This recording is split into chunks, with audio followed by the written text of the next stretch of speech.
Hi guys, welcome to the Jacinta Polley Healthy Living channel. Today's video we'll talk about tuberculosis. Tuberculosis (TB) is an airborne bacterial infection caused by the organism Mycobacterium tuberculosis that primarily affects the lungs, although other organs and tissues may be involved. Tuberculosis (TB) is an infectious disease that usually affects the lungs, though it can affect any organ in the body. It can develop when bacteria spread through droplets in the air. TB can be fatal, but in many cases, it is preventable and treatable. A person may develop TB after inhaling Mycobacterium tuberculosis (M. tuberculosis bacteria. When TB affects the lungs, the disease is the most contagious, but a person will usually only become sick after close contact with someone who has this type of TB. Types of tuberculosis: TB infection, latent TB. A person can have TB bacteria in their body and never develop symptoms. In most people, the immune system can contain the bacteria so that they do not replicate and cause disease. In this case, a person will have TB infection but not an active disease. In this condition, you have a TB infection, but the bacteria remain in your body in an inactive state and cause no symptoms. Latent TB, also called inactive TB or TB infection, isn't contagious. It can turn into active TB, so treatment is important for the person with latent TB and to help control the spread of TB. An estimated 2 billion people have latent TB. Doctors refer to this as latent TB. A person may never experience symptoms and be unaware that they have the infection.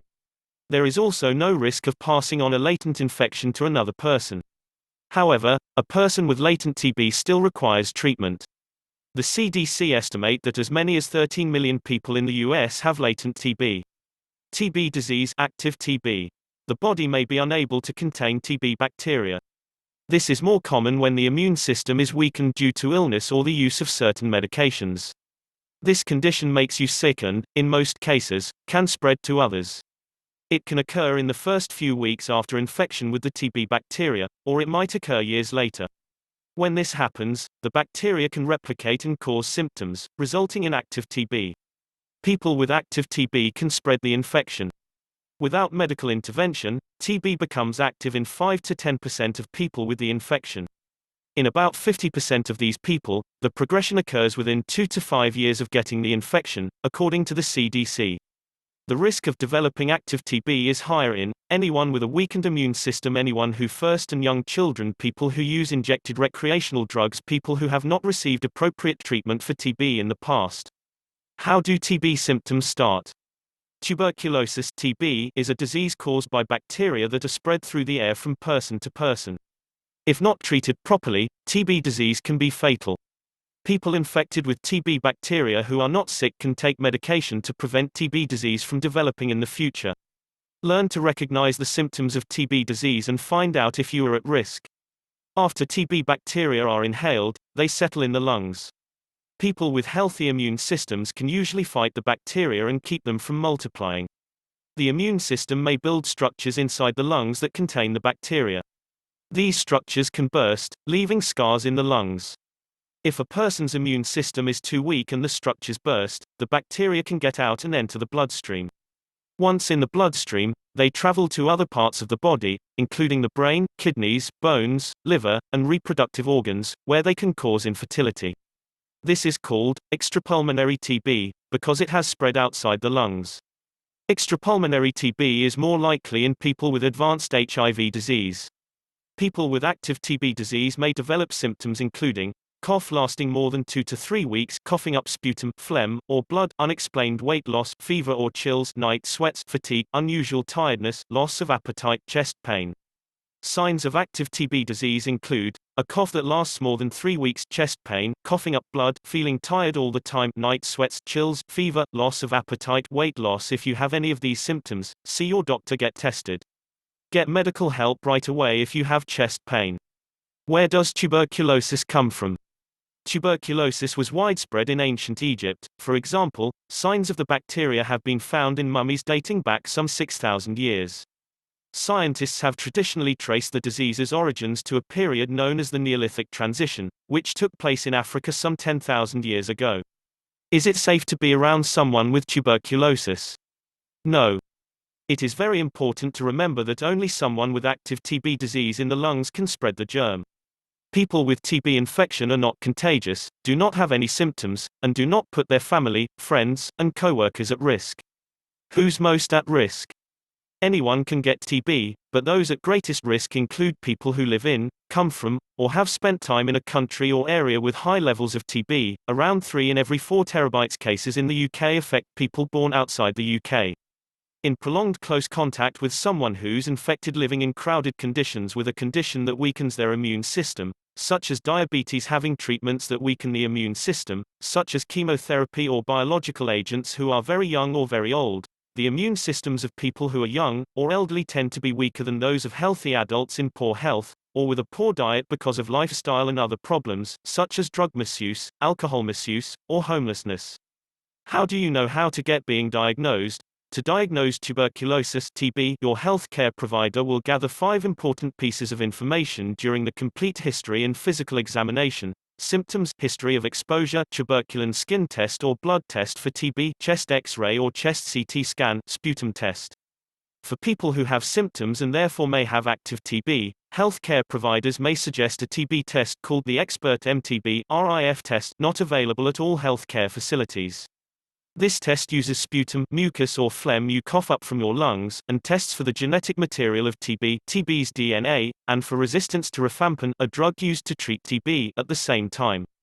Here are some needed treatments for you to be tuberculosis-free. Given the many effective medications available today, the chances are great that a person with TB can be cured. It is important, however, for the person to understand the disease and to cooperate fully in the therapy program. Both latent TB infection and active TB disease are treated with antibiotics. Treatment lasts at least 6 months because antibiotics work only when the bacteria are actively dividing, and the bacteria that cause TB to grow very slowly. While latent TB infection can be treated with only one antibiotic, active TB disease is treated with several antibiotics at one time, to decrease the chances that the bacteria will evolve resistance to the drugs. Active TB disease must be treated aggressively, and patients may have to start treatment with a hospital stay to keep them from spreading the disease. After a few weeks, they will feel better and will no longer be infectious. The biggest danger in TB treatment is that the patient will not take antibiotics on schedule. This gives the bacteria the opportunity to develop resistance to the drugs, rebound, and become much more difficult to treat. Therefore, it is crucial to take all of your drugs as instructed. Most treatment programs require that a healthcare professional watch you take every dose. Your doctor may monitor you during treatment with blood tests to check your liver, sputum tests to see if the bacteria are susceptible to the antibiotics you are taking, and chest X-rays to look for signs of disease. Extrapulmonary TB is active TB disease in any part of the body other than the lungs, for example, the kidney, spine, brain, or lymph nodes. Treatment for the extrapulmonary disease is basically the same as for TB in the lungs, except that TB involving the brain or bones is treated longer. If you have latent or inactive TB, infected but no symptoms, your healthcare provider will likely suggest that you start treatment to help your body get rid of the TB germ. This treatment is meant to prevent your inactive TB from developing into active TB with symptoms. It typically involves 9 months of an antibiotic called isoniazid (INH), plus often vitamin B6 supplements. People living with HIV may be treated with INH plus rifampicin or rifampin weekly for only 3 months. The INH, B6, and rifampicin or rifampin treatment combination cannot be used with some HIV drugs. Another option is a 4-month course of rifampin if there are no medication interactions. Your healthcare provider will help you decide which treatment option is best for you. During INH and B6 treatment, your provider will draw blood for lab tests to check for any side effects from the INH medication, such as liver inflammation. The first set of lab tests will be done after you have taken the medication for 1 month. Also, your provider will question you regularly about any side effects of INH that you may be experiencing. Side effects are not common but can include loss of appetite, nausea and/or abdominal pain, jaundice, yellowing of the skin, eyes, and mucous membranes, dark urine, rash, numbness and tingling of your hands and/or feet, peripheral neuropathy, fever and weakness for more than 3 days, muscle soreness, long-lasting fatigue, extreme tiredness. Treatment of active disease. Treatment of active TB requires combination therapy. The usual regimen is isoniazid (INH), rifampin, also known as rifampicin, Rifidin, or Rimoctan, pyrazinamide, ethambutol, Myambutol. These 4 drugs are taken daily for 2 months. There are tests to see how well the drugs are fighting TB. If the drugs are working well, then the treatment changes to just 2 drugs, isoniazid plus rifampin for 4 more months. Sometimes the treatment will last longer, depending on whether or not the TB is resistant to these drugs, or if the TB disease has spread to other parts of the body. Follow these other tips to help prevent others from getting TB during your first few weeks of treatment, or until your doctor says you're no longer contagious. Take all of your medicines as they're prescribed until your doctor takes you off them.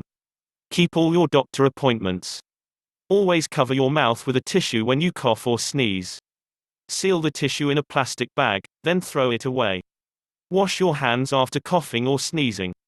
Don't visit other people and don't invite them to visit you. Stay home from work, school, or other public places. Use a fan or open windows to move around fresh air. Don't use public transportation. Keep an eye on your health, and make sure that you avoid taking the risk of getting contacted with tuberculosis in the process. Treatment of active disease. There are several treatment regimens recommended in the United States for latent TB infection. The medications used to treat latent TB infection include the following: isoniazid, INH, rifapentine, RPT, rifampin, RIF. These medications are used on their own or in combination, as shown here. CDC and the National Tuberculosis Controllers Association (NTCA) preferentially recommend short-course, rifamycin-based, 3 or 4 month latent TB infection treatment regimens over 6 or 9 month isoniazid monotherapy. Short-course regimens include 3 months of once-weekly isoniazid plus rifapentine 3-HP, 4 months of daily rifampin 4R, PDF-Icon, 3 months of daily isoniazid plus rifampin 3HR, PDF-Icon. Short-course treatment regimens, like 3-HP and 4R, are effective, safe, and have higher completion rates than longer 6 to 9 months of isoniazid monotherapy, 6H, 9H. Shorter, rifamycin-based treatment regimens generally have a lower risk of hepatotoxicity than 6H and 9H. If short-course treatment regimens are not a feasible or an available option, 6H and 9H are alternatives, effective latent TB infection treatment regimens. Although effective, 6H and 9H have higher toxicity risk and lower treatment completion rates than most short-term treatment regimens. All treatment must be modified if the patient is a contact of an individual with drug-resistant TB disease. Clinicians should choose the appropriate treatment regimen based on drug susceptibility results of the presumed source case, if known, coexisting medical conditions, e.g., HIV external icon, and potential for drug-drug interactions. Consultation with a TB expert is advised if the known source of TB infection has drug-resistant TB. Please don't forget to subscribe to our channel for more recommendations on health, relationship, lifestyle, and other helpful information to form life easier.